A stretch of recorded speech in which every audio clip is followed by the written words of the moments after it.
Damn it! I had it near the end. No! I think that's enough for today.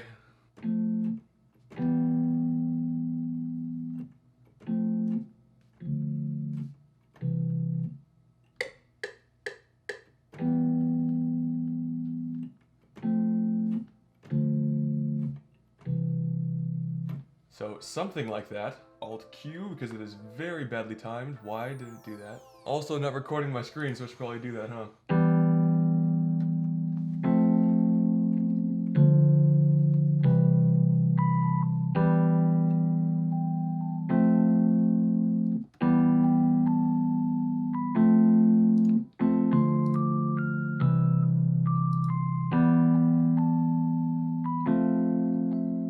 A little bit too lullaby-y. The C and the B still sound good, but because there's no note over here at the start of the next, like the start of the loop again, it sounds like there's something missing. So if I leave it here at the D, then it just sounds like it's finishing. You know what I mean?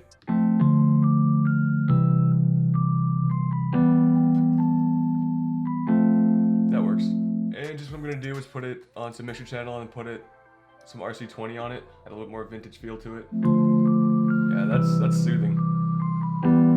And then just make it feel a little bit more real, I'm gonna hit Alt-R and mess with the velocity just a little bit. And for these, I want that to be a little bit higher. This is probably the closest that you're ever gonna get to having something feel a little bit more realistic inside of a digital audio workspace, a DAW. And basically, just the way that you can achieve that is by, well, one, I guess I did play these. Ooh, hang on. That actually sounded kind of good. That was stupid. All right, let me try it out.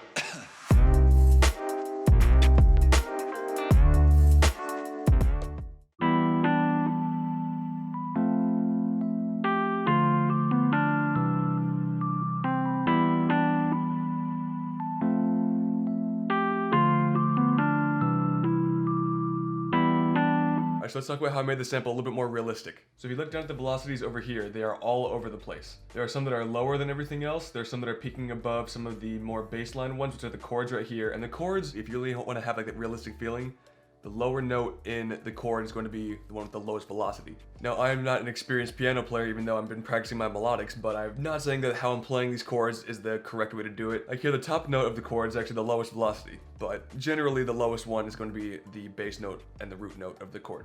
And secondly, to add any effects that can help build that vintage retro sound. Like here, I used RC20, and I kept it right in the middle and increased it by 2% on the wobble, distorted it with the 2-bar preset, turned up the digital all the way to 26% with the slider all the way towards the bits section, and smoothened it out completely. Add some reverb. Adding that reverb really just adds a little bit more like emotion to it, and took out some of the high end as well. But there are quite a few other plugins out there that can help you get that retro feeling. Like iZotope Vinyl is a really good one. And then I know that another one that's really like coming out is going to be Super VHS. And even iZotope Vinyl is free, so if you guys want to check that out, it's completely free and you can get the similar effect that I did here. Hey everyone, Future Sim here. I actually just got done editing this video right here.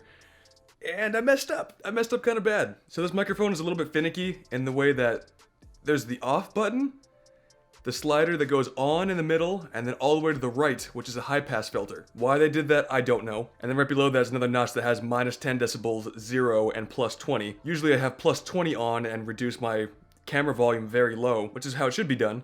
But the switch is also on minus 10, so the audio sounds terrible, and I can't even boost it to the correct amount, because boosting it by 30 decibels it just makes the audio sound terrible. So we're running up the audio from the Nikon, which has the internal microphone and is much further away from my face. So that's how the rest of this video is gonna go. I didn't just want to scrap it though, because it's actually just a really good part of the video. We're gonna go over some mixing stuff that I did, some arrangement tricks, and basically just how I finished this track. So once again, sorry for the audio, that's completely my bad. Alright guys, enjoy the video. Okay. So I paused my recording just to let myself sit with the loop for a little while. And the plan was to go do some other stuff and then come back and then do like a making a beat type of thing. But then I started thinking, okay, I'll just go ahead and build like a perk loop and then add all the drums afterwards. And then I finished the track.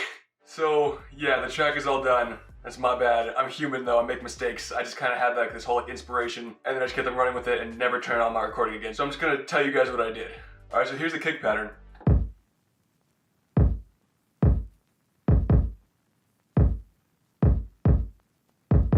And then here's a snare that I use. And then I found this really grimy snare, so I added that one in here too.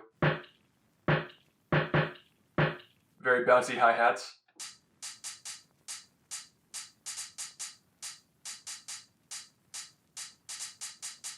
An open hi-hat. A second open hi-hat. And now this last part, okay? It's a little bit weird. It's just this low-level texture that I added. It doesn't really pull focus from anything. The melody still has its room. The drums still have its room. It's just something to kind of help piece it together.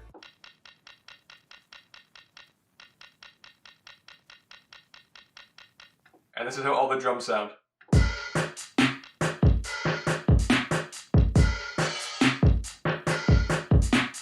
And then another thing that I did was actually in the melody loop, I cut it up just by the playlist mode. I didn't even use Fruity Slicer. Just chopped it up and then put it like this.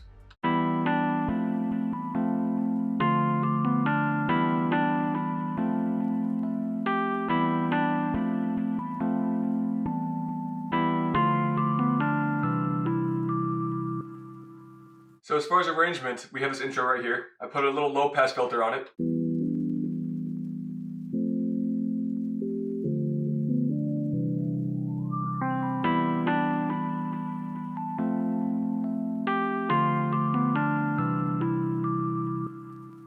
And with the sample, I actually added an EQ to try and get rid of some of the high end, just because I thought that I wanted to add an 808, but I tried a lot of different 808s and it really wasn't working.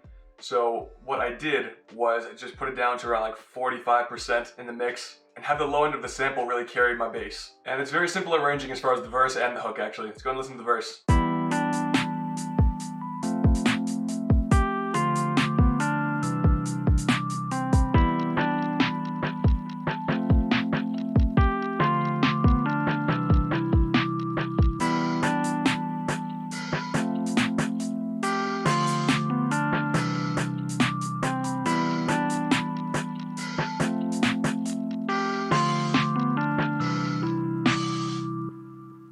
We've got this 4-bar pre-hook right here, and then just having a little bit of drums before the actual drop just helps it kind of have more of a roll.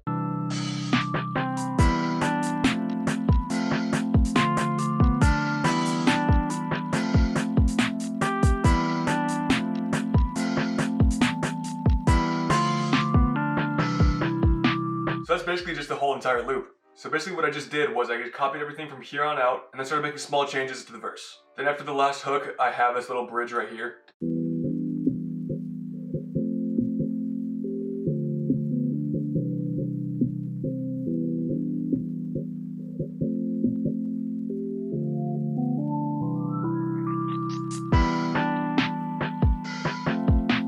And as far as the outro, I actually started the volume decrease after the entire sample is already over. That way I can just ride out the white fuzz noise and the vinyl scratches, and then also put on another low pass filter.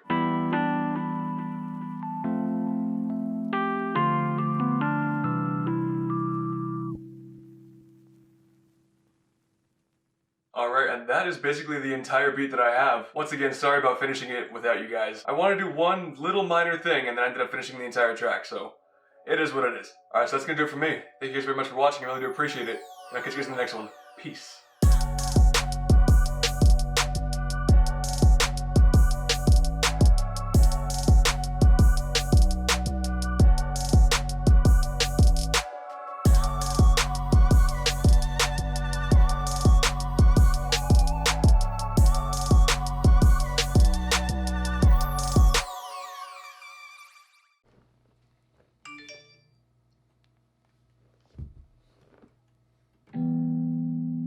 Shut up. Yeah, I've got 3 microphones. The one that's currently on top of the Canon, which is the good one.